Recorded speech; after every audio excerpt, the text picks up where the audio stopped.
வணக்கம் தமிழ் மக்களே. தமிழ்நாட்டில் இன்னைக்கு நீட்டுக்கு எதிராக போராட்டத்தில் ஈடுபட்ட மாணவர்கள் மற்றும் மாணவர் அமைப்பினரை போலீஸார் கைது செஞ்சிருக்கிறாங்க.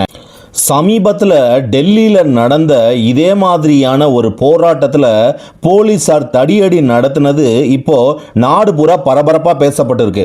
அதுக்கு தமிழக அரசாங்கம் கூட தங்களோட கண்டனத்தை தெரிவிச்சிருக்கிறாங்க. அப்படி இருக்கும் பட்சத்தில் தமிழ்நாட்டில் நீட்டுக்கு எதிராக போராட்டம் செஞ்ச மாணவர்கள் மற்றும் மாணவர் அமைப்பினரை எதுக்காக போலீஸ் கைது பண்ணாங்க அப்படிங்கிற கேள்வி வருது. தற்போதைய தமிழக அரசு நீட்டுக்கு எதிரான கொள்கை கொண்டிருக்கிற மாதிரி தான் பல இடங்களில் பேசியிருக்கிறாங்க. அப்படி இருக்கும்போது போலீஸார் எதற்கு இந்த மாதிரியான அத்துமீறல்களில் ஈடுபடுறாங்க அப்படிங்கிறது பெரிய கேள்வியாக இருக்குது. போராட்டம் ஆரம்பித்த சில மணி நேரங்களிலே மாணவர்கள் மற்றும் மாணவர்கள் அமைப்பை சார்ந்தவங்களை கைது பண்ணியிருக்கிறது வன்மையாக கண்டிக்கத்தக்க வேண்டிய ஒரு விஷயம். டெல்லியில் காக்ரோச் ஜனதா பார்ட்டி ஆரம்பித்த இந்த போராட்டம் இன்னைக்கு அதோட உச்சத்தை அடைஞ்சிருக்கு.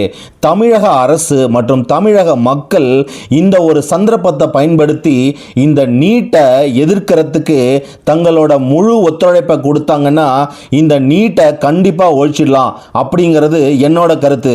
ஆனால் இதற்கு எதிராக சில வேலைகள் இப்போ நடந்துட்டு இருக்கு. அதுதான் ஏன்னு எனக்கு உண்மையிலே புரியல. நன்றி மக்களே.